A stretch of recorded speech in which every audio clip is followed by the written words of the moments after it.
From the Talk Tickers desk, we're breaking down the European sovereign debt crisis. For almost a decade, this financial storm absolutely rocked the global economy. It challenged the very idea of a united Europe and left behind a legacy we are still dealing with today. Okay, so let's just dive right in by looking at the data. This chart right here is the crisis in a nutshell. For years, you can see that the borrowing costs for countries like Greece, Ireland, and Spain were pretty much the same as Germany's. Then, bam! Panic sets in, and the cost of their debt just goes vertical. So what on earth happened? To really get our heads around this, we're going to break it down into 5 key parts. We'll start with the initial spark, then look at the deeper causes. We'll track how the crisis spread like wildfire, check out the response, and then finally, think about the lessons learned. So, how did this fire even start? Well, it all began with a single spark in one country that suddenly exposed these really deep-seated problems that had been building up across the continent for years. First, let's get our terms straight. A sovereign debt crisis is basically when a government can't pay its bills. But this was way more than just one country going broke. It was a systemic threat to the entire Eurozone because the whole financial system was just so interconnected. And here's the trigger. In October 2009, a brand new Greek government makes this absolutely shocking announcement. Their country's budget deficit wasn't 6% like everyone thought. Nope, it was a staggering 12.7% of GDP. That one number sent alarm bells screaming through global financial markets and just shattered investor confidence, literally overnight. But here's the thing. This was never just a Greek problem. That announcement was really just the match that lit the fuse. The reality was a perfect storm that had been brewing for nearly a decade, created by a bunch of really complex factors all coming together at once. So, ingredient number 1 was a huge design flaw in the euro itself. See, you had one central bank setting one interest rate for all these vastly different economies. For a slower economy like Germany, low rates were fine. But for booming economies like Ireland and Spain, those same low rates were like pouring gasoline on a fire. It made borrowing incredibly cheap and it fueled these massive real estate bubbles. Ingredient number 2, a full decade of excess. Because everyone was using the euro, the market started treating Greek debt as if it were just as safe as German debt. And this led to a flood of cheap credit pouring into Southern Europe, which in turn fueled these totally unsustainable booms in government spending and private borrowing. And this quote from the New York Times just nails the mindset at the time. Everyone, governments, banks, investors, they were all acting like risk had just disappeared. They just assumed that since these countries were in the Eurozone, they were all equally safe bets. They were completely ignoring the actual economic weaknesses bubbling just under the surface.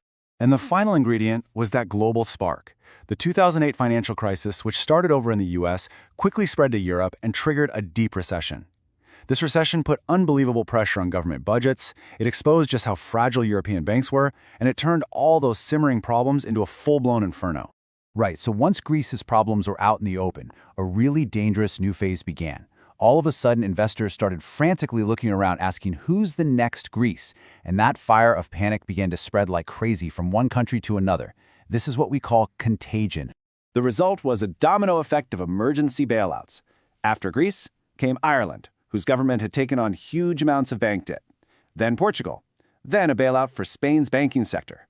And finally, even tiny Cyprus. This group of countries got slapped with that really unfortunate acronym, PIGS. For the markets, this just meant a period of intense stomach-churning volatility. I mean, look at the performance of these major European stock indices. Every single new headline about a potential default or some tense political meeting sent shockwaves clear across the continent. And it's so important to remember, this wasn't just about financial markets. The austerity measures, we're talking deep cuts in government spending and big tax hikes that were demanded in return for these bailouts, had a severe real-world impact. Unemployment just skyrocketed, especially for young people. In Greece and Spain, rates climbed above 26%. This created a lost generation in some places, a truly staggering human cost. And just look at these debt-to-GDP ratios. Even with the rescue packages, the core problem wasn't being solved. For a lot of these countries, austerity during a recession just meant their economy shrank, which actually made their debt burden even heavier. You could say the medicine, in some ways, was making the patient even sicker.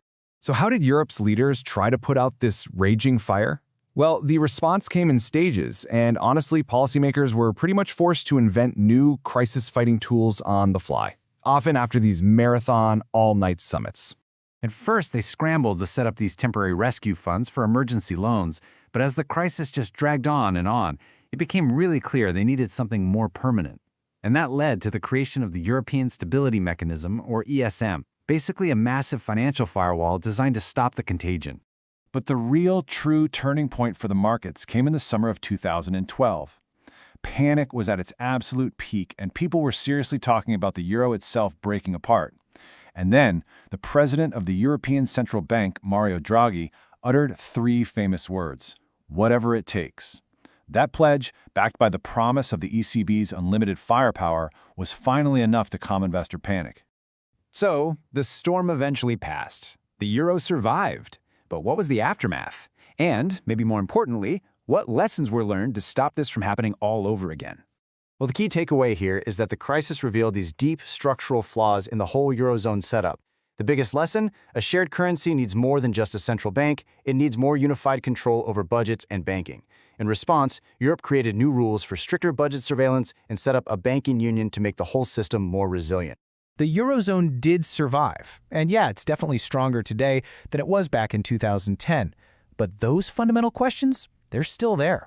The reforms have fixed some weaknesses, but deep economic and political divisions still exist, which leaves us with a final and pretty crucial question about the future. Are the new defenses actually strong enough to handle the next storm? This is not financial advice.